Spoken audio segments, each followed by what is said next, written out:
ದೇಶಕ್ಕೆ ಭ್ರಷ್ಟಾಚಾರ ನಿಗ್ರಹ ಸಂಸ್ಥೆಯನ್ನ ಪರಿಚಯಿಸಿದ್ದು ಕರ್ನಾಟಕ ಲೋಕಾಯುಕ್ತ ಅಂದ್ರೆ ಇಡೀ ಭ್ರಷ್ಟರ ಪಾಲಿಗೆ ಸಿಂಹ ಸ್ವಪ್ನ. ಇಂತಹ ಸಿಂಹ ಸ್ವಪ್ನವಾದ ಲೋಕಾಯುಕ್ತ ಸರಿಸುಮಾರು 400 ದಿನಗಳಿಂದ ಗ್ರಹಣ ಬಡಿದಂತಾಗಿತ್ತು. ಒಂದ್ ಕಡೆ ಲೋಕಾಯುಕ್ತರೇ ಆರೋಪಿ ಸ್ಥಾನದಲ್ಲಿ ನಿಂತ್ಕೊಂಡ್ರೆ ಮತ್ತೊಂದೆಡೆ ಎಸಿಬಿಯ ರಚನೆಯ ಮೂಲಕ ಸರ್ಕಾರ ಲೋಕಾಯುಕ್ತದ ಪ್ರಾಬಲ್ಯವನ್ನ ಕುಂದಿಸುವಂತಹ ಕೆಲಸ ಮಾಡಿತು. ಇಂತಹ ಸಂದರ್ಭದಲ್ಲಿ ಇದೀಗ ಹೊಸದಾಗಿ ನ್ಯಾಯಮೂರ್ತಿ ವಿಶ್ವನಾಥ್ ಶೆಟ್ಟಿ ಅವರು ಲೋಕಾಯುಕ್ತದ ಸಾರಥ್ಯವನ್ನು ವಹಿಸಿಕೊಂಡಿದ್ದಾರೆ. ಹಾಗಾದ್ರೆ ಅವರ ಮುಂದಿರುವಂತಹ ಸವಾಲುಗಳೇನು, ಅದನ್ನ ಯಾವ ರೀತಿ ಎದುರಿಸಲಿಕ್ಕೆ ಸಜ್ಜಾಗಿದ್ದಾರೆ ಅನ್ನೋದನ್ನ ತಿಳ್ಕೊಳ್ಳೋಣ. ಇದೇ ಈ ಹೊತ್ತಿನ ವಿಶೇಷ ಲೋಕನಾಯಕ. ಭ್ರಷ್ಟರನ್ನ ನಿದ್ದೆಯಲ್ಲೂ ಬೆಚ್ಚಿ ಬೀಳಿಸಿದಂತಹ ಲೋಕಾಯುಕ್ತ ಸದ್ಯ ಹಲ್ಲಿಲ್ಲದ ಹಾವಿನಂತಾಗಿದೆ. ಇಂತಹ ಸಂದರ್ಭದಲ್ಲಿ ನ್ಯಾಯಮೂರ್ತಿ ವಿಶ್ವನಾಥ್ ಶೆಟ್ಟಿ ಅವರು ಅಧಿಕಾರವನ್ನ ವಹಿಸಿಕೊಂಡಿದ್ದಾರೆ. ಹಾಗಿದ್ರೆ ಅವರ ಮುಂದಿರುವಂತಹ ಸವಾಲುಗಳೇನು, ಅದಕ್ಕೆಲ್ಲ ಅವರು ಯಾವ ರೀತಿ ಸನ್ನದ್ಧರಾಗಿದ್ದಾರೆ ಅನ್ನೋದನ್ನ ತಿಳ್ಕೊಳ್ಳೋಣ. ಅವರೇ ಖುದ್ದು ನಮ್ಮೊಟ್ಟಿಗೆ ಕಾರ್ಯಕ್ರಮದಲ್ಲಿದ್ದಾರೆ. ಅವರನ್ನ ವೆಲ್ಕಮ್ ಮಾಡ್ತಾ ಇದ್ದೀನಿ ಕಾರ್ಯಕ್ರಮಕ್ಕೆ. ಸರ್ ನಮಸ್ಕಾರ, ಕಾರ್ಯಕ್ರಮಕ್ಕೆ ಸ್ವಾಗತ. ಸರ್, ಮೊದಲನೇದಾಗಿ ಇದೀಗ ಸದ್ಯ ಲೋಕಾಯುಕ್ತ ಇಮೇಜ್ ಕೂಡ ಬದಲಾಗಿದೆ. ಇಮೇಜು ಇಲ್ದನೆ ಇರುವಂತಹ ಸಂದರ್ಭದಲ್ಲಿ, ಅಧಿಕಾರವಿಲ್ದನೆ ಇರುವಂತಹ ಸಂದರ್ಭದಲ್ಲಿ ನೀವು ಲೋಕಾಯುಕ್ತದ ಅಧಿಕಾರವನ್ನ ವಹಿಸಿಕೊಂಡಿದ್ದೀರಾ. ಒಂದ್ ಕಡೆ ಅಧಿಕಾರವಿಲ್ಲದ ಕಿರೀಟ ನಿಮ್ಮ ಇದೆ ಅಂತ ಅನ್ಬೋದು. ಯಾವ ರೀತಿ ಈ ಸವಾಲನ್ನ ಸ್ವೀಕರಿಸ್ತೀರಾ, ಯಾವ ರೀತಿ ಮುನ್ನಡೆಸ್ತೀರಾ? ಲೋಕಾಯುಕ್ತದ ಹೆಸರು ಹಾಳಾಗಿದೆಯಾ ಇಲ್ವಾ ಅಂತ ಹೇಳುವಂಥದ್ದು ಪರ್ಸೆಪ್ಷನ್.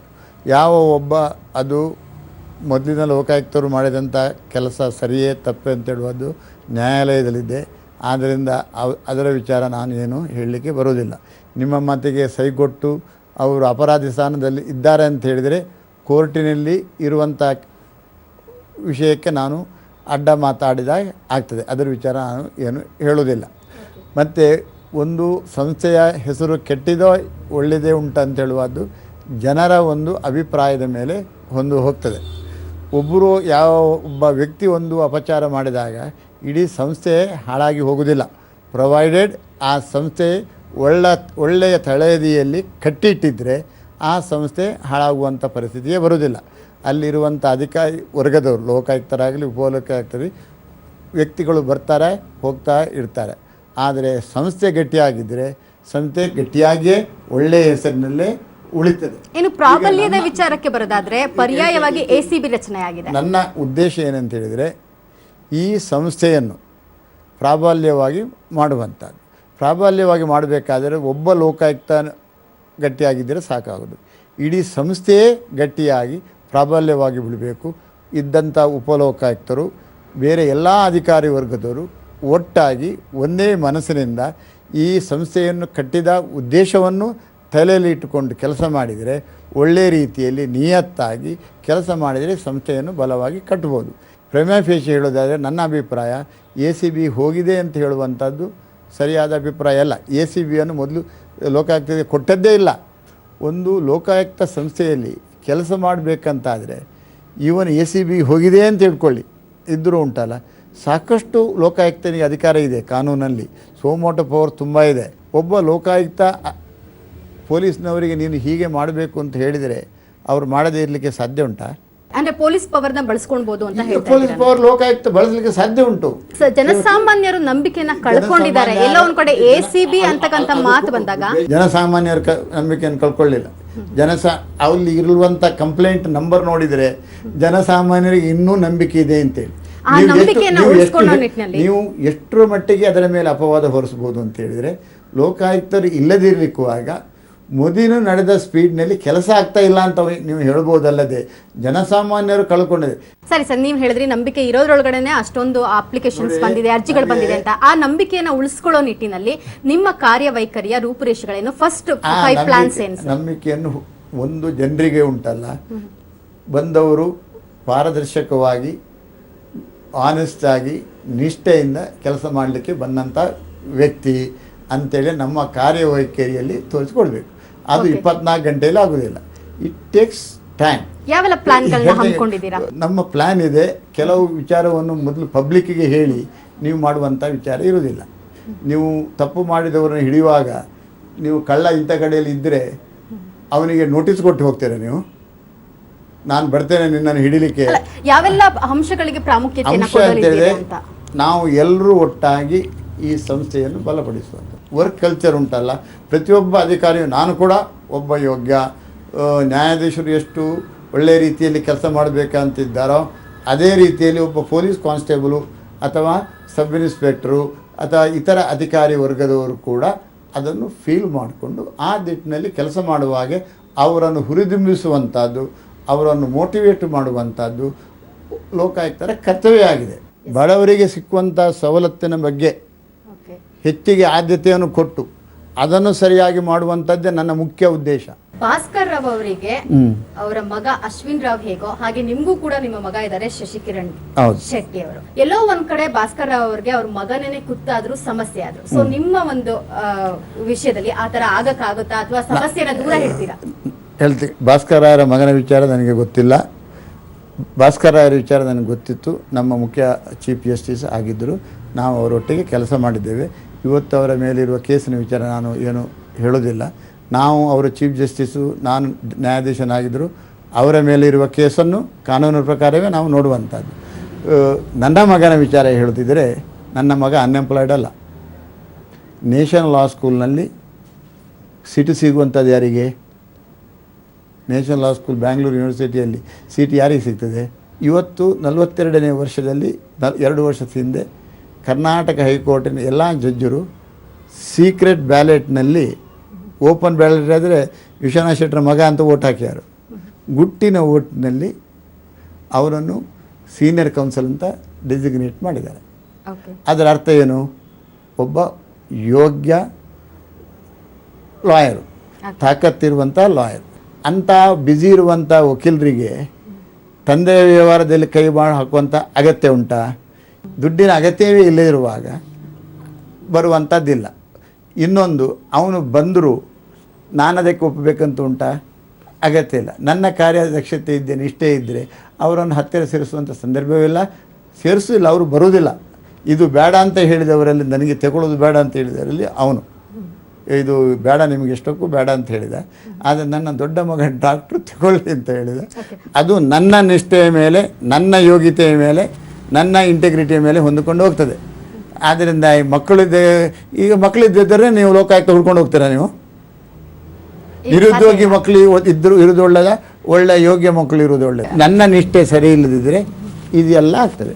ಆ ಕರಾಳ ದಿನ ಬೇರೆ. ಅವರ ಮಗ ಎಂಪ್ಲಾಯ್ಡಾ, ಉದ್ಯೋಗದಲ್ಲಿದ್ದೀರ? ಯಾಕೆ ಹೇಳಿದರೆ ನಾನು ಅವರ ಬಗ್ಗೆ ಹೇಳಲಿಕ್ಕೆ ಇಚ್ಛೆ ಪಡೋದಿಲ್ಲ.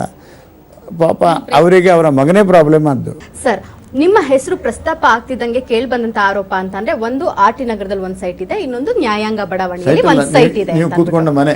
ಎಸ್, ಇದೇ ಆರ್ಟಿ ನಗರದಲ್ಲೇ ನಾವಿದ್ದೀವಿ. ಆ ರೀತಿ ಎರಡೆರಡು ಸೈಟ್ ನ ಒಳಗೊಂಡಿರ್ತಕ್ಕಂಥದ್ದು ಕಾನೂನು ಬಾಹಿರ ಅಲ್ವಾ? ಅದು ಕಾನೂನು ಬಾಹಿರ ಅಲ್ಲ, ಗೊತ್ತಾಯ್ತಲ್ಲ. ಇದು ನನಗೆ ಒಬ್ಬನಿಗೆ ಇರುವಂಥದ್ದಲ್ಲ.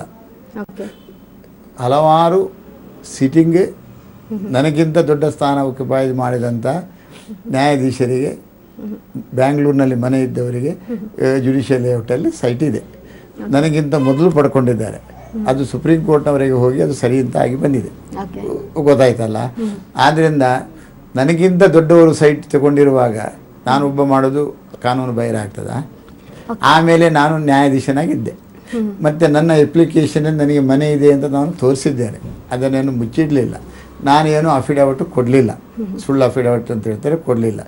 ಇದಕ್ಕೆ ಎಲ್ಲ ನಾನು ಈಗ ಇನ್ನು ಉತ್ತರ ಕೊಡುವಂಥದ್ದು ಅಗತ್ಯ ಇಲ್ಲ. ಇನ್ನು ನೀವು ಅಕ್ರಮ ಆಸ್ತಿಯನ್ನು ಗಳಿಸಿದ್ದೀರಾ ಅಂತಕ್ಕಂಥದ್ದು ಸಾಮಾಜಿಕ ಹೋರಾಟಗಾರ ಹಿರೇಮಠ ಏನಿದ್ದಾರೆ, ಎಸ್ ಆರ್ ಹಿರೇಮಠ, ಅವರ ಆರೋಪ. ನೋಡಿ, ಯಾರಾದರೂ ಹೆಸರು ದೊಡ್ಡದಾದ ಕೂಡಲೇ ಹೋರಾಟಗಾರ ಆಗುವುದಿಲ್ಲ. ನಿಜವಾಗಿದ್ದರೆ ಜನರ ಮೇಲೆ ಕಾಳಕಲಿ ಇದ್ದವನು ಬೇರೆಯವರ ಮೇಲೆ ಅಪವಾದ ಮಾಡುವುದಿದ್ದರೆ ಅದನ್ನು ಸರಿಯಾಗಿ ತಿಳ್ಕೊಂಡು, ನನ್ನ ಹೆಂಡತಿ ಮಕ್ಕಳು ಗಳಿಸಿದಂಥ ಆಸ್ತಿ ಉಂಟಲ್ಲ, ನಾನು ವಕೀಲರಾಗಿರುವಾಗ, ನಾನು ಜಡ್ಜಾದ ಆಗುವ ಮೊದಲು, ನಾನು ಜಡ್ಜಾದ್ದು ಡಿಸೆಂಬರ್ 18ಕ್ಕೆ, ಈ ಎಲ್ಲ ಆಸ್ತಿಗಳು 186, 194, 195ರಲ್ಲಿ ಗಳಿಸಿದ. ನಾನು ಜಡ್ಜ್ ಆಗುವ ಮೊದಲಾದ. ವಕೀಲರಾಗಿ ಇರುವಾಗ ನಿಮ್ಮ ಹೆಂಡತಿ ಮಕ್ಕಳು ಆಸ್ತಿ ಗಳಿಸಬಾರ್ದಾ? ಯಾವುದು ಕಾನೂನಿಗೆ ಬಾಹಿರವಾಗಿ ಆಸ್ತಿಯನ್ನು ಗಳಿಸಲಿಲ್ಲ. ಇದಕ್ಕೆಲ್ಲ ಉತ್ತರ ಕೊಟ್ಟು ಸಾಕಾಗಿದೆ ನಮಗೆ. ಇನ್ನು ಅವರ ಆರೋಪಕ್ಕೆ ನಾನು ಇನ್ನು ಉತ್ತರ ಕೊಡೋದಿಲ್ಲ. ಇನ್ನು ಮುಂದೆ ಯಾರಾದರೂ ಇನ್ನು ಆರೋಪ ಮಾಡಿದರೆ ಮಾತ್ರ ಅದು ನನ್ನ ಸ್ಥಾನಕ್ಕೆ ಕುಂದು ತರುವಂಥ ಕೆಲಸ ಆಗ್ತದೆ. ಅದಕ್ಕೆ ಸುಮ್ಮನೆ ಇರಲಿಕ್ಕೆ ಆಗುದಿಲ್ಲ, ಅಷ್ಟು ಹೇಳ್ತಾನೆ. ಅಂದ್ರೆ ಕಾನೂನು ಹೋರಾಟಕ್ಕೆ ಮುಂದಾಗ್ತೀರಾ ಹಿರೇಮಠ ಅವ್ರ ವಿರುದ್ಧ? ಯಾರ ಮೇಲೆ ಅಂತ ಇಲ್ಲ, ನಿಮ್ಮ ಮೇಲೂ ಬರ್ಬೋದು. ಹಿರೇಮಠರ ಮೇಲೆ ಅಂತ ಏನು ಆರೋಪ ಮಾಡ್ತಿದ್ದಾರಲ್ಲ, ಅದಕ್ಕೆ ನಾನು ಹೇಳಿದಲ್ಲ. ಇನ್ನು ಮುಂದೆ ಮಾಡಿದರೆ ನಾನು ಏನು ಮಾಡ್ತೇನೆ ಅಂತ ಅದನ್ನು ಈಗ ಹೇಳುವಂಥದ್ದು ಅಗತ್ಯ ಇಲ್ಲ, ಹೇಳೋದು ಇಲ್ಲ. ನಾನು ಸುಮ್ಮನೆ ಇರಲಿಕ್ಕೆ ಆಗೋದಿಲ್ಲ ಅಂತ ಅಷ್ಟು ಮಾತ್ರ ನಾನು ಹೇಳಬಲ್ತೇನೆ. ಇದೆಲ್ಲ ಇಮ್ಯಾಜಿನ್ ಮಾಡುವಂಥ ಪ್ರಾಬ್ಲಮ್ಗಳು. ನಿಮಗೆ ಒಬ್ಬ ಲೋಕಾಯುಕ್ತ ಬರಬಾರ್ದು, ನಾವು ಹೇಳಿದವರೇ ಲೋಕಾಯುಕ್ತ ಬರಬೇಕು, ಅಥವಾ ಲೋಕಾಯುಕ್ತ ಹುದ್ದೆ ಖಾಲಿ ಇಟ್ಟುಕೊಂಡು ಈ ಕರಪ್ಟ್ ಜನರಿಗೆ ಶಿಕ್ಷೆ ಆಗಬಾರ್ದು ಅಂತ ಹೇಳುವಂಥ ಒಂದು ಗುಂಪಿರಬೇಕು. ಆದ್ದರಿಂದ ಯಾವುದಾದರೂ ಒಂದು ವಿಚಾರವನ್ನು ಎತ್ತುಕೊಂಡು ಈ ಲೋಕಾಯುಕ್ತ ಅವರನ್ನು ನೇಮಕ ಮಾಡದ ಹಾಗೆ ಪ್ರಯತ್ನ ಮಾಡುವಂಥ ಒಂದು ಎಂತ ಹೇಳ್ತಾರೆ ಅದಕ್ಕೆ, ಸಮುದಾಯ ಜನರು ಒಂದು ಗುಂಪು ಇರ್ಬೋದು. ಅದಕ್ಕೆ ಇವರು ಹಿರೇಮಠರಿಗೆ ಗೊತ್ತಿಲ್ಲದೆ ಅದನ್ನು ಅವರು ಮುಂದುವರಿಸಿಕೊಂಡು ಹೋಗಿದ್ದರೂ ಇರ್ಬೋದು, ನನಗೆ ಗೊತ್ತಿಲ್ಲ. ಅವರಿಗೂ ಸತ್ಯಾಂಶ ತಿಳಿಬೋದು, ಅವರು ಸತ್ಯಾಂಶ ತಿಳಿದು ಅವರ ತಪ್ಪು ಅವರಿಗೆ ತಿಳಿಬೋದು ಅಂತ ನಾನು ಅಭಿಪ್ರಾಯ ಪಡ್ತೇನೆ. ನನಗೆ ಹಿರೇಮಠರ ಮೇಲೆ ಏನೂ ಬೇಜಾರಿಲ್ಲ.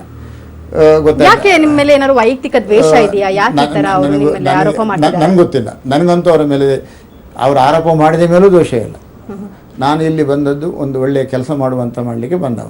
ಅವರ ಮೇಲೆ ದ್ವೇಷ ಇಟ್ಟುಕೊಂಡ್ರೆ ನನಗೆ ಹೊಟ್ಟೆಯಲ್ಲಿ ಆ್ಯಸಿಡಿಟಿ ಕ್ರಿಯೆ ಆಗಿ ನನ್ನ ಆರೋಗ್ಯ ಹಾಳಾಗ್ತದೆ. ನಾನು ಅಂಥ ಸ್ಥಿತಿಗೆ ಹೋಗೋದಿಲ್ಲ. ನನಗೆ ಕೊಟ್ಟಂಥ ಕೆಲಸವನ್ನು ಒಳ್ಳೆ ರೀತಿಯಲ್ಲಿ ನಡೆಸ್ಕೊಳ್ಳಿಕ್ಕೆ ಹೋಗ್ತೇನೆ ನಾನು. ಓಕೆ, ನ್ಯಾಯಮೂರ್ತಿ ವಿಶ್ವನಾಥ ಶೆಟ್ಟಿ ಅವರು DK ಶಿವಕುಮಾರ್ ಅವರ ಆಪ್ತರು, ಅದಕ್ಕೆ ಈ ಹುದ್ದೆ ಸಿಕ್ಕಿದೆ. ಮತ್ತೊಂದು ಆರೋಪ, ನಾನು DK ಶಿವಕುಮಾರ್ ಆಪ್ತರಲ್ಲ, ಅಲ್ಲ, ಎಷ್ಟಕ್ಕೂ ಅಲ್ಲ. ಅವರು ಒಂದು ದಿವಸ ನನ್ನ ಮನೆಗೆ ಬಂದಿಲ್ಲ, ಒಂದು ದಿವಸ ನನ್ನ ಆಫೀಸಿಗೆ ಬಂದಿಲ್ಲ. ಆದರೆ ಒಬ್ಬ ರಾಜ್ಯದ ಮಂತ್ರಿಯಾಗಿದ್ದುಕೊಂಡು ಈ ರಾಜ್ಯದ ನ್ಯಾಯಾಧೀಶನಾಗಿದ್ದುಕೊಂಡು ಸ್ವಲ್ಪ ಪರಿಚಯ ಇದೆ. ಆದರೆ ಅವರ ಕೇಸಿನಲ್ಲಿ ಇಬ್ಬರು ಸೀನಿಯರ್ ವಕೀಲರನ್ನು ಇಟ್ಟಿದ್ದರು. ಒಂದು ಕಪಿಲ್ ಸಿಬ್ಬಲು, ಒಂದು ನಾನು. ನಿಜವಾಗಿ ಹಾಗಾದರೆ ಅವರ ವಕೀಲರು ಕಪಿಲ್ ಸಿಬ್ಬಲ್. ಏಕೆ ಹೇಳಿದ್ರೆ ಒಬ್ಬರು ಇಲ್ಲದಿದ್ದರೆ ಇನ್ನೊಬ್ಬರು ನಡೆಸಬೇಕು ಅಂತೇಳಿ ಆ ಪ್ರಕಾರ ನನ್ನನ್ನು ಎಂಗೇಜ್ ಮಾಡಿದರು ಅವರ ಬ್ರೀಫಿಂಗ್ ಕೌನ್ಸಿಲ್. ಇನ್ನು ಜನಾರ್ದನ್ ರೆಡ್ಡಿ ನಿಮ್ಮಾಗೆ ಬೆಳ್ಳಕ್ಕಿದ್ದಾರಾ ಅವರಾಗೆ ಕಪ್ಪಗಿದ್ದಾರೆ ಅಂತೇಳಿ ನನಗೆ ಗೊತ್ತಿಲ್ಲ. ನಾನು ಇವತ್ತಿಗೂ ಅವರನ್ನು ನೋಡಲಿಲ್ಲ, ಫೋನ್ನಲ್ಲಿಯೂ ಮಾತಾಡಿಲ್ಲ. ಅವರು ಇಲ್ಲಿ ಯಾವುದಿದು ಎಂಥ ಕೇಸಿದು, ಗಣಿಯ ಕೇಸಿಗೆ ಸಂಬಂಧಪಟ್ಟ ಕೇಸಲ್ಲ, ಅಲ್ಲಿ ಹೈದರಾಬಾದಿನಲ್ಲಿ ಏನೋ ಒಂದು ಲಂಚದ ಕೇಸ್ನಲ್ಲಿ ಜಡ್ಜಿ ಕೊಡುವಂಥ ಕೇಸ್ನಲ್ಲಿ ಅವರ ದಿಲ್ಲಿಯ ವಕೀಲರು ನನಗೆ ಯಾವಾಗಲೂ ಹೈದರಾಬಾದಿನವರು ನನ್ನನ್ನು ಎಂಗೇಜ್ ಮಾಡ್ತಾ ಇರ್ತಾರೆ, ಉದಯ ಸಾಹೇಬ್ ಅವರು ಎಂಗೇಜ್ ಮಾಡಿದ್ರು. ಫೀಸ್ ಕೂಡ ನಾರ್ಮಲ್ ಫೀಸೇ, ನಾವು ಬೇರೆ ಕೇಸಿಗೆ ಇಂಥದ್ದಕ್ಕೆ ಇಂಥದ್ದು ಅಂತ ಚಾರ್ಜಿ ಚೆಕ್ ಪ್ರಕಾರ ಚೆಕ್ಕಿನಲ್ಲಿ ಫೀಸ್ ತಗೊಂಡದ್ದು. ಆದ್ದರಿಂದ ಜನಾರ್ದನ್ ವಕೀಲರಾಗಿ ನಾನು 2017ಕ್ಕೆ ನನ್ನನ್ನು ಲೋಕಾಯುಕ್ತರು ಮಾಡ್ತಾನೆ ಕನಸು ಕಾಣ್ತದ.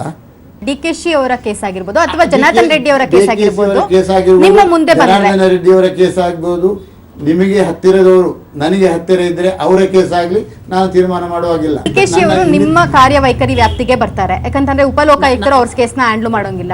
ನೋಟಿಫಿಕೇಶನ್ ಮಾಡಿ ಅವರಿಗೆ ಕೊಡ್ಲಿಕ್ಕೆ ಆಗ್ತದೆ. ಕಾನೂನಲ್ಲಿ ನನಗೆ ತಿಳಿದ ಮಟ್ಟಿಗೆ ಕಾನೂನಲ್ಲಿ ಅದಕ್ಕೆ ಆಸ್ಪದ ಇದೆ, ಉಪಲೋಕಾಯುಕ್ತರಿಗೆ ಕೊಡಲಿಕ್ಕೆ ಆಸ್ಪದ ಇದೆ. ಅದು ಇಲ್ಲದಿದ್ರೆ ಕಾನೂನಿನ ಬದಲಾವಣೆ ತಂದು ಅಂತ ಪರಿಸ್ಥಿತಿ ಬಂದಾಗ ಅದಕ್ಕೆ ಕಣ್ಣು ಹುಟ್ಕೊಳ್ಳಿಕ್ಕೆ ಆಗ್ತದೆ. ಸರ್, ಒಂದ್ ಕಡೆ ಲೋಕಾಯುಕ್ತ ವಿಂಗ್ ಏನಿದೆ ಅದು ರೈಡ್ ಮಾಡೋ ಅಧಿಕಾರ ಇಲ್ಲ, ಟ್ರ್ಯಾಪ್ ಮಾಡೋ ಅಧಿಕಾರನೂ ಇಲ್ಲ. ಹಿಂಗಿದ್ದಾಗ ಯಾವ ರೀತಿ ಅಧಿಕಾರವನ್ನ ಚಲಾಯಿಸೋದು, ಯಾವ ರೀತಿ ನೀವು ಸ್ವಲ್ಪ ನನಗೆ ಟೈಮ್ ಕೊಡಿ, ಯಾವ ರೀತಿ ಚಲಾಯಿಸ್ತಾ ಇದ್ದೇನೆ ಆಗ್ತದೆ ಅಂತ ನೋಡಿ ಆಮೇಲೆ 6 ತಿಂಗಳ ನಂತರ ಬನ್ನಿ, ನಾನು ನಿಮಗೆ ಅದಕ್ಕೆ ಉತ್ತರ ಕೊಡ್ತೇನೆ. ನಿಮ್ಮ ರಾಜ್ಯದಲ್ಲಿ ನಿಮ್ಮ ಜನರಿಗೆ ಸೇವೆ ಮಾಡುವಂಥ ಒಂದು ಅವಕಾಶವನ್ನು ಕೊಟ್ಟಾಗ ಅದನ್ನು ಸದುಪಯೋಗ ಮಾಡಬೇಕು ಅಂತ ಬಂದಿದ್ದೇನೆ ವಿನಃ ಬೇರೆಯವರ ಮೇಲೆ ನನ್ನ ಮೇಲೆ ಹೇಳುವ ಅಪಾದನೆಯನ್ನು ಕೇಳಲಿಕ್ಕೋಸ್ಕರ ಬಂದವಲ್ಲ. ಇಂಥ ಅಪಾದನೆ ಸುಳ್ಳು ಅಪಾದನೆಯನ್ನು ಮಾಡ್ತಾರಂತಿದ್ದರೆ ನಾನು ನನಗೆ ಮೊದಲೇ ಗೊತ್ತಿದ್ದರೆ ಬೇಡ ಅಂತ ಹೇಳ್ತಾ ಇದ್ದೆ. ಬಂದ ಮೇಲೆ ಮಾತ್ರ ಆಪಾದನೆಗೆ ಹೆದರಿ ಓಡುವಂಥ ವ್ಯಕ್ತಿ ನಾನು. ಹೊಸದಾಗಿ ನೇಮಕವಾಗಿರುವಂತಹ ನ್ಯಾಯಮೂರ್ತಿ, ಲೋಕಾಯುಕ್ತ ನ್ಯಾಯಮೂರ್ತಿಗಳಾದಂತಹ ವಿಶ್ವನಾಥ್ ಶೆಟ್ಟಿ ಅವರ ಮುಂದೆ ದೊಡ್ಡ ಸವಾಲುಗಳೇ ಇದೆ. ಆ ಸವಾಲುಗಳಿಗೆ ಯಾವ ರೀತಿ ಸಜ್ಜರಾಗಿದ್ದಾರೆ ಬನ್ನಿ ಕೇಳಿಕೊಳ್ಳೋಣ. ಸರ್, ಇವಾಗ ಸುಮಾರು 1100ಕ್ಕೂ ಹೆಚ್ಚು ಅರ್ಜಿಗಳು ಲೋಕಾಯುಕ್ತರ ಒಂದು ಟೇಬಲ್ ಮೇಲಿದೆ. ಬಿಕಾಸ್ ಆಫ್ 1 ವರ್ಷದಿಂದ ಹುದ್ದೆ ಖಾಲಿ ಇತ್ತು. ಸೊ ಸಡನ್ ಆಗಿ ಅದಕ್ಕೆಲ್ಲವಕ್ಕೂ ಯಾವ ರೀತಿಯಾಗಿ ನ್ಯಾಯ ಒದಗಿಸ್ಕೊಡ್ತೀರಾ, ಯಾವ ರೀತಿ ಸಜ್ಜಾಗಿದ್ದೀರಾ? ನನಗೆ ಎಷ್ಟು ಕೇಸ್ ಉಂಟು ತಿಳಿ ಗೊತ್ತಿಲ್ಲ, ನಿಮ್ಮಿಂದಲೇ ತಿಳಿದದ್ದು. ಹೋಗಿ ಲೋಕಾಯುಕ್ತ ಕೇಸನ್ನು ಯಾವ ರೀತಿಯಲ್ಲಿ ತೀರ್ಮಾನ ಮಾಡಬೇಕಾ, ಕಾನೂನು ಪ್ರಕಾರ ಅದನ್ನು ತೀರ್ಮಾನ ಮಾಡ್ತೇನೆ ನಾನು. ಓಕೆ, ಇನ್ನು ದೊಡ್ಡ ಚಾಲೆಂಜ್ ಅಂದರೆ ಸರ್, CM ಸೇರಿದಂತೆ 6 ಜನ ಸಚಿವರ ವಿರುದ್ಧನೂ ಕೂಡ ಕೇಸ್ ಇದೆ. ನನಗೆ ಗೊತ್ತಿಲ್ಲ, ನನಗೆ ಆ ವಿಚಾರ ಗೊತ್ತಿಲ್ಲ. ಅದು ಯಾರ ಮೇಲೆ ಕೇಸ್ ಇದ್ರು ಕಾನೂನಿನ ತಳಹದಿಯಲ್ಲಿ ಹೇಗೆ ಕೇಸ್ ತೀರ್ಮಾನ ಮಾಡಬೇಕಾ ಆ ಪ್ರಕಾರ ತೀರ್ಮಾನ ಆಗ್ತದೆ. ನೀವು ಅವರ ಮೇಲೆ ಕೇಸ್ ಇಟ್ಟು ಬೇಗ ತೀರ್ಮಾನ ಮಾಡಿ ಅಂತ ಹೇಳಿದ್ರು, ನಾನು ಬೇಗ ತೀರ್ಮಾನ ಮಾಡೋದಿಲ್ಲ. ಅವರು ಬಂದು ಅವರ ತೀರ್ಮಾನ ಬೇಗ ಮಾಡಬೇಡಿ ಅಂತ ಹೇಳಿದ್ರು, ನಾನು ಮಾಡಿ ಇರೋದಿಲ್ಲ. ಅಥವಾ ಇವರನ್ನು ಬಿಟ್ಟು ಬಿಡಿ ಮತ್ತೊಬ್ಬರನ್ನು ಸೇರಿಸಿ ಅಂತ ಹೇಳಿದ್ರು ಆ ಗೋಜಿಗೆ ಹೋಗೋದಿಲ್ಲ. ಗೊತ್ತಾಯ್ತಲ್ಲ. ನಮ್ಮನ್ನು ಆಯ್ಕೆ ಮಾಡುವಾಗ ಆಯ್ಕೆ ಮಾಡುವವರು ಇದನ್ನೆಲ್ಲ ಆಲೋಚನೆ ಮಾಡಿರ್ತಾರೆ. ಇವರು ಒಬ್ಬರ ಮಾತು ಕೇಳಿಕೊಂಡು ಇನ್ನೊಬ್ಬರ ಮೇಲೆ ಗೂಬೆ ಕೂತ್ಕೊಳ್ಸೋರ, ಇವರು ಯೋಗ್ಯರ, ಸರಿಯಾಗಿ ತೀರ್ಮಾನ ಮಾಡ್ಯಾರ, ಸಿದ್ದರಾಮಯ್ಯನವರ ಮಾತು ಕೇಳಿ ಜಗದೀಶ್ ಶೆಟ್ಟರ್ ಮೇಲೆ ಮಾಡ್ಯಾರ, ಅಥವಾ ಜಗದೀಶ್ ಶೆಟ್ಟರ ಮಾತು ಕೇಳಿ ಸಿದ್ದರಾಮಯ್ಯನ ಕೇಳಿ ಮಾಡುವವರ, ಅಥವಾ ನ್ಯಾಯವಾಗಿ ಧರ್ಮವಾಗಿ ತೀರ್ಮಾನ ಮಾಡುವವರ. ಅದು 6 ಜನ ತೀರ್ಮಾನ ಮಾಡಿ ನನ್ನನ್ನು ಆಯ್ಕೆ ಮಾಡಿದ್ದಾರೆ. ಸ್ವಲ್ಪ ಎಲ್ಲರೂ ಅವರ ತಿಳುವಳಿಕೆಗೆ ಸ್ವಲ್ಪ ಮರ್ಯಾದೆ ಕೊಡೋದು ಒಳ್ಳೆಯದು. ಸರ್, ನಿಮ್ಮ ಸಮುದಾಯದವರು, ನಿಮ್ಮ ಊರವರೇ ಆಗಿರುವಂತಹ ಸಂತೋಷ್ ಹೆಗಡೆ ಅವರು ಕೂಡ ಲೋಕಾಯುಕ್ತರಾಗಿ ಜನಸಾಮಾನ್ಯರ ಪಾಲಿಗೆ ತುಂಬ ಒಳ್ಳೆ ಕಾರ್ಯಕ್ರಮಗಳನ್ನ ಮಾಡಿದ್ರು. ಅಷ್ಟೆಲ್ಲ ಒಂಥರ ಸಂತೋಷ್ ಹೆಗಡೆ ಅವರು ಅಂತಂದ್ರೆ ಎಲ್ರಿಗೂ ಅತ್ಯಾಪ್ತರು ಅಂತ ಅನ್ಸ್ಕೊಂಡ್ರು. ಸೊ ಅವ್ರ ಹತ್ರ ಏನಾದ್ರು ಮಾತುಕತೆಯನ್ನ ನಡೆಸಿದ್ರ? ಅವರ ಕಾರ್ಯವೈಖರಿಯನ್ನ ನೀವು ಕೂಡ ಪಾಲಿಸಿದ್ರಾ? ನನ್ನದೇ ಕಾರ್ಯವೈಖರಿ ಮಾಡುವಂತ ಸಾಮರ್ಥ್ಯ ಇದೆ. ಆದ್ರಿಂದ ಅಗತ್ಯ ಬಿದ್ದಾಗ ಅವ್ರ ಹತ್ರ ಮಾತುಕತೆ ಆಡ್ತೇನೆ ನಾನು. ಅಗತ್ಯ ಬೀಳ್ತದೆ, ನನಗೆ ಅವ್ರಿಗೆ ಸಹಕಾರ ಬೇಕು ಅಂತ ಕಂಡಾಗ, ನನ್ನ ಹತ್ರ ಯಾವುದನ್ನು ಸಾಲ್ವ್ ಮಾಡ್ಲಿಕ್ಕೆ ಆಗುದಿಲ್ಲ ಅಂತ ಕಂಡಾಗ ಸಂತೋಷ ಹೆಗಡೆ ಇರಲ್ಲ, ಎನ್ ವೆಂಕಟಾಚಲಯ್ಯನವರು ಇದ್ದಾರೆ, ಬಹಳ ಒಂದು ದೊಡ್ಡ ಎತ್ತಿ ಎನ್ ವೆಂಕಟಾಚಲ ಇದ್ದಾರೆ, ಮಂಜುಲಿನ ಚೀಫ್ ಜಸ್ಟಿಸ್ ಸ್ಪರಿಂಗ್ ರಾಜೇಂದ್ರ ಬಾಬು ಅವರಿದ್ದಾರೆ, ಹಲವಾರು ನಿವೃತ್ತ ನ್ಯಾಯಾಧೀಶರಿದ್ದಾರೆ. ಎಲ್ಲರ ಹತ್ರ ಈ ಸಂಸ್ಥೆಯನ್ನು ಗಟ್ಟಿ ಮಾಡಲಿಕ್ಕೆ, ಅದರಲ್ಲಿದ್ದಂಥ ಹುಳುಕನ್ನು ದೂರ ಮಾಡಲಿಕ್ಕೆ, ಏನೇನು ಅನುಭವವನ್ನು ಪಡೀಲಿಕ್ಕೆ ಅಗತ್ಯ ಇದ್ದರೆ ಎಲ್ಲರ ಹತ್ರ ಹೋಗಿ ಕೇಳ್ತೇನೆ. ಸಂತೋಷ್ ಅವರು ನಮಗೆ ಭಾಳ ಹತ್ತಿರದವರು, ಬಾಂಧವರು. ಈಗ ನಿಮ್ಮ ಮೇಲೆ ಆರೋಪ ಮಾಡ್ತಿರುವಂತಹ SR ಹಿರೇಮಠ ಅವರು ನಾಳೆ ದಿವಸ ಯಾವ್ದಾದ್ರು ಅರ್ಜಿಯನ್ನು ಇಟ್ಕೊಂಡು ಬಂದ್ರು ಅಂದ್ರೆ ಅದಕ್ಕೆ ಸ್ಪಂದಿಸ್ತೀರಾ? ಗ್ಯಾರಂಟಿ. ನನ್ನ ಧರ್ಮವೇ ಅದಲ್ಲ. ಹಿರೇಮಠ ನನ್ನ ಮೇಲೆ ಮಾಡೋದು ಬೇರೆ. ಬಾಯಕಿಯಲ್ಲಿ ತೊಂದರೆ ಆಗಿದೆ ಅಂತ ಬಂದರೆ ಅವರು ಅದು ನ್ಯಾಯಸಮ್ಮತ ಅಂತ ಕಂಡ್ರೆ ಅದನ್ನು ಮಾಡದಿದ್ದರೆ ನಾನು ಹಿರೇಮಠರಿಗೆಲ್ಲ, ಅಲ್ಲಿ ಯಾರಿಗೆ ತೊಂದರೆ ಆಗಿದೆ ಅವನಿಗೆ ಮಾಡಿದಂಥ ಅಪಚಾರ ಆಗ್ತದೆ. ಈಗ ನೀವು ಹಿರೇಮಠರಿಗೆ ಹೇಳ್ಬೋದು, ಏನು ಅನುಮಾನ ಬೇಡ, ನಿಮ್ಮ ಮೇಲೆ ಬೇಸರ ಏನು ಇಲ್ಲ, ಏನಿದ್ದರೂ ನನ್ನ ಧರ್ಮ ನಾನು ಮಾಡಿದರೆ ನಾನು ಆ ಕುರ್ಚಿಗೆ ಕೂತ್ಕೊಳ್ಳಿಕ್ಕೆ ನಾಲಾಯಕು. ನೋಡಿ, ನನ್ನ ಟಿವಿಯ ಮಾತನ್ನು ಕೇಳಿದರೆ ಅವರೇ ತಿಳ್ಕೊಳ್ತಾರೆ ಇದು ಏನೋ ಅವರನ್ನು ಹುರಿದುಂಬಿಸಿ ತಪ್ಪು ದಾರಿಗೆ ಎಳಿತಾ ಇದ್ದಾರೆ, ಅವರು ಮಾಡಿದ್ದು ಆಪಾದನೆ ಸರಿಯಲ್ಲ ಅಂತ ಅವರಿಗೆ ಮನಸ್ಸಿಗೆ ಬರ್ತೇನೆ. ನನಗೆ ಧೈರ್ಯ ಇದೆ. ಅವರು ನಿಜವಾಗಿ ಆದರೆ ಸಮಾಜದ ಹೋರಾಟಗಾರ ಹೌದು ಅಂತಾದರೆ ಅವರೇ ಇದನ್ನು ವಿಡ್ರಾ ಮಾಡ್ತಾರೆ. ಲೋಕಾಯುಕ್ತ ಪ್ರಾಬಲ್ಯವನ್ನ ಹೆಚ್ಚಿಸುವ ನಿಟ್ಟಿನಲ್ಲಿ CM ಸಿದ್ದರಾಮಯ್ಯ ಅವರ ಹತ್ರ ಏನಾದ್ರು ಮಾತುಕತೆ ಮಾಡ್ತೀರಾ? ಹೊಸದಾಗಿ ಏನಾದ್ರು ಕಾರ್ಯಯೋಜನೆಯನ್ನ ತರ್ತೀರಾ? ಮಾಡಲೇಬೇಕಲ್ಲ. ಚೀಫ್ ಮಿನಿಸ್ಟರ್ ಆಗಿರುವಂತವರು ಲೋಕಾಯುಕ್ತವನ್ನು ಬಲಪಡಿಸುವ ಅಧಿಕಾರವನ್ನ ಕೇಳುವಂಥದ್ದು, ಅಧಿಕಾರ ಕೇಳುವ ಬಗ್ಗೆ ನಾನು ಇನ್ನೂ ಆಲೋಚನೆ ಮಾಡಲಿಲ್ಲ. ಅಧಿಕಾರದ ಅಗತ್ಯ ಉಂಟು ಅಂತಿದ್ರೆ ಚೀಫ್ ಮಿನಿಸ್ಟ್ರು, ಸ್ಟೇಟಿನ ಚೀಫ್ ಮಿನಿಸ್ಟ್ರು, ಜನರವರನ್ನು ಚೀಫ್ ಮಿನಿಸ್ಟರ್ ಮಾಡಿದ್ದಾರೆ. ಜನರಿಗೆ ಒಳ್ಳೆಯದಾಗಬೇಕಾದ ಲೋಕಾಯುಕ್ತ ಸಂಸ್ಥೆಯನ್ನು ಸರಿ ಮಾಡಬೇಕಂತಾದರೆ ಅವರಲ್ಲಿ ಹೋಗಿ ಮಾತಾಡಿದ್ರಲ್ಲಿ ನಾನು ಗುಟ್ಟಿನಲ್ಲಿ ಹೋಗುವುದಿಲ್ಲ. ಇಂಥ ದಿವಸ ಬರ್ತೇವೆ ಅಂತೇಳಿ ಹೇಳಿ ಹೋಗುವಂತಹದ್ದು. ಜನರ ಮನಸ್ಸಿಗೆ ಏನಂತ ಅಂದ್ರೆ, ಲೋಕಾಯುಕ್ತ 1 ವರ್ಷದ ನಂತರ ಒಬ್ರು ಲೋಕಾಯುಕ್ತರು ನೇಮಕ ಆಗಿದ್ದಾರೆ, ನಮ್ಮ ಒಂದಷ್ಟು ಸಮಸ್ಯೆಗಳು ಬಗೆಹರಿಯುತ್ತೆ, ನಮ್ಮ ಲೋಕಾಯುಕ್ತರ ಒಂದು ಬಾಗಿಲಿಗೆ ಹೋದ್ರೆ ನಮ್ಗೆ ನ್ಯಾಯ ಸಿಗುತ್ತೆ ಅಂತಕ್ಕಂಥ ನಿಮಗೆ ಧೈರ್ಯ ಕೊಡ್ತೇನೆ. ಬಂದಿದೆ. ಲೋಕಾಯುಕ್ತದ ಬಾಗಿಲಿಗೆ ಬಂದ್ರೆ ಮನೆಗೆ ಬರಬೇಕಂತಿಲ್ಲ. ಫೋನ್ ಕರೆ ಮಾಡಿದರೆ, ಒಂದು ಪತ್ರ ಬರೆದರೆ, ಜನರ ಕಷ್ಟವನ್ನು ಸ್ಪಂದಿಸಲಿಕ್ಕೆ ನನ್ನಿಂದ ಎಷ್ಟು ಸಾಧ್ಯ ಉಂಟ ಅದನ್ನು ಮಾಡ್ತೇನೆ. ನನಗೆ ದೇವರ ಮೇಲೆ ಅಚಲ ಭಕ್ತಿ ವಿಶ್ವಾಸ ಇದೆ. ತಪ್ಪು ಮಾಡಿದವರಿಗೆ, ನಾನು ತಪ್ಪು ಮಾಡಿದರೆ ನನಗೆ ಶಿಕ್ಷೆ ಆಗ್ತದೆ, ನಾನು ತಪ್ಪು ನನ್ನ ಮೇಲೆ ಅಪವಾದ ಮಾಡಿದರೆ ದೇವರ ಸ್ಥಾನದಲ್ಲಿ ಅವರಿಗೆ ಶಿಕ್ಷೆ ಆಗ್ತದೆ. ಸರ್, ಕೊನೆಯದಾಗಿ ಇನ್ನು ಲೋಕಾಯುಕ್ತರು ಬಂದಿದ್ದಾರಪ್ಪ, ನಮ್ಗೇನೋ ಒಂದು ಒಳ್ಳೇದು ಮಾಡ್ತಾರೆ, ನಮ್ಮ ಭ್ರಷ್ಟಾಚಾರವನ್ನು ಕಡಿಮೆ ಮಾಡ್ತಾರೆ ಅಂತ ಆಶೋತ್ತರಗಳನ್ನ ಇಟ್ಕೊಂಡಿರುವಂತಹ ವೀಕ್ಷಕರಿಗೆ ಏನು ಹೇಳ್ತೀರಿ? ಅವರ ಸಂಪೂರ್ಣ ಸಹಕಾರವನ್ನು ಕೇಳ್ತೇನೆ. ಒಬ್ಬರು ಲೋಕಾಯುಕ್ತ ಅಥವಾ ಲೋಕಾಯುಕ್ತ ಸಂಸ್ಥೆಯಿಂದ ಎಲ್ಲವನ್ನೂ ಸರಿಪಡಿಸ್ತೇವೆ ಅಂತ ಹೇಳಿದರೆ ಆಗೋದಿಲ್ಲ. ನೋಡಿ, ಭ್ರಷ್ಟರಿರುವಾಗ ಭ್ರಷ್ಟರಿಗೆ ಶ್ರಮಿಸುವಂಥ ವ್ಯಕ್ತಿಗಳಿದ್ದಾರೆ. ನೀವು ದುಡ್ಡು ತಗೊಳ್ಬೇಕಾದ್ರೆ ಅವರು ದುಡ್ಡು ಕೊಡಬೇಕು. ಆದ್ದರಿಂದ ಜನರಲ್ಲಿ ನನ್ನ ರಿಕ್ವೆಸ್ಟ್ ಏನು ಹೇಳಿದರೆ, ದಯವಿಟ್ಟು ನೀವು ಭ್ರಷ್ಟರಿಗೆ ಸ್ಪಂದಿಸಬೇಡಿ, ಅವರಿಗೆ ದುಡ್ಡು ಅಥವಾ ಇತರ ಆಮಿಷಗಳನ್ನು ಒಡ್ಡಬೇಡಿ. ನಿಮಗೆ ಏನಾದರೂ ತೊಂದರೆ ಮಾಡಿದರೆ ನಮ್ಮ ಹತ್ರ ಬನ್ನಿ, ನಿಮ್ಮ ಹೆಸರು ಹೇಳೋದಿಲ್ಲ, ತಿಳಿಸೋದಿಲ್ಲ ಅಂಥ ಭ್ರಷ್ಟರನಿಗೆ ನಾವು ಇಲ್ಲಿಂದ ಕಳಿಸ್ತೇವೆ, ಕೆಲಸದಿಂದ ಅವರಿಗೆ ದೂರ ಇಡುವ ಹಾಗೆ ಪ್ರಯತ್ನ ಮಾಡ್ತೇವೆ ಅಂತ ಹೇಳ್ತೇನೆ ನಾನು. ಜನರ ಸಹಕಾರ ಇದಕ್ಕೆ ಮುಖ್ಯ. ಖಂಡಿತ ಸರ್, ನಿಮ್ಮ ಎಲ್ಲ ಆಶೋತ್ತರಗಳು ಕೂಡ ಈಡೇರಲಿ. ನೀವು ಅನ್ಕೊಂಡಿರೋ ತರ ಜನರಿಗೆ ಅತ್ಯುತ್ತಮವಾದ ಅಧಿಕಾರವನ್ನ, ಆಡಳಿತವನ್ನ ನೀಡುವಂತ ಆಗ್ಲಿ, ಜನರ ಸಮಸ್ಯೆಗಳು ಬಗೆಹರಲಿ ಅಂತ ನಾವು ಕೂಡ ಆಶಿಸ್ತೀವಿ. Thank you so much public TV ಜೊತೆ ಮಾತಾಡಲಿಕ್ಕೆ. ವೀಕ್ಷಕರೇ, ಇದಾಗಿತ್ತು ಲೋಕ ನಾಯಕ ನ್ಯಾಯಮೂರ್ತಿ ವಿಶ್ವನಾಥ್ ಶೆಟ್ಟಿ ಅವರ ಮಾತು. ಅವರ ಮನದಾಳದ ಮಾತುಗಳನ್ನ ಹೇಳ್ಕೊಂಡ್ರು. ಇರುವಂತಹ ವ್ಯವಸ್ಥೆಯನ್ನ ಸದೃಢಗೊಳಿಸೋದು ಜೊತೆಲಿ ಜನಸಾಮಾನ್ಯರಿಗೂ ಕೂಡ ಲೋಕಾಯುಕ್ತರ ಒಂದು ಅಧಿಕಾರ ಹಾಗೂ ಲೋಕಾಯುಕ್ತರ ಒಂದು ಸಮಸ್ಯೆಗಳನ್ನ ಬಗೆಹರಿಸುವಂತಹ ಒಂದು ಅವಕಾಶಗಳು ಸಿಗುವಂತೆ ಮಾಡೋದು ನನ್ನ ಆಶಯ ಅಂತ ತಿಳಿಸ್ಕೊಟ್ರು. ಹಾಗೇನೆ ಪ್ರತಿಯೊಂದು ಭ್ರಷ್ಟಾಚಾರವನ್ನು ನಿಗ್ರಹಿಸುವಂತಹ ಶಕ್ತಿ ಅವರ ಪಾಲಿಗಾಗಲಿ ಅಂತ ಆಶಿಸ್ತಾ ಇವತ್ತಿನ ಕಾರ್ಯಕ್ರಮವನ್ನು ಮುಗಿಸ್ತಾ ಇದ್ದೀನಿ. ನ್ಯೂಸ್ ಅಂದ್ರೆ ಪಬ್ಲಿಕ್ ಟಿವಿ. ಪಕ್ಕಾ ರಾಜಕಾರಣದ ಲೆಕ್ಕಾಚಾರ ನೋಡುವುದಾದರೆ ಇದು ರಾಜೀನಾಮೆಯನ್ನು ಕೊಡುವಂತಹ ಸಮಯವಲ್ಲ. ಆದರೆ ಈಗ ರಾಜೀನಾಮೆಯನ್ನು ಕೊಟ್ಟಿದ್ದಾರೆ. ವರ್ಷವಿದೆ ಇನ್ನು ಬಾಕಿ ಚುನಾವಣೆಗೆ. ಆದರೆ ಕಾಂಗ್ರೆಸ್ನಿಂದ ರಾಜ್ಯದ ಹಿರಿಯ ರಾಜಕಾರಣಿ ಪ್ರಭಾವಿ ಶ್ರೀ ಎಸ್.ಎಂ. ಕೃಷ್ಣ ಈಗ ಕಾಂಗ್ರೆಸ್ಸಿನ ಪ್ರಾಥಮಿಕ ಸದಸ್ಯತ್ವಕ್ಕೆ ಹಾಗೂ ಕಾಂಗ್ರೆಸ್ ವರ್ಕಿಂಗ್ ಕಮಿಟಿಗೆ ತಮ್ಮ ವಿದಾಯವನ್ನ ಹೇಳಿದ್ದಾರೆ. ಇದೊಂತರಹ ಕಲುಷಿತ ಸಮಾಜ. ಇಲ್ಲಿ ನ್ಯಾಯ ಅನ್ಯಾಯಗಳು ಸಹಜ. ಪ್ರಾಣಕ್ಕೆ ಬಾಜಿ ಕಟ್ಟೋ ಈ ವ್ಯವಸ್ಥೆಯಲ್ಲಿ ಸಾಬೀತಾಗೋ ಸತ್ಯಗಳಿಗಿಂತ ಮುಚ್ಚು ಹಾಕೋ ಮಸಲತೆಗಳೇ ಜಾಸ್ತಿ.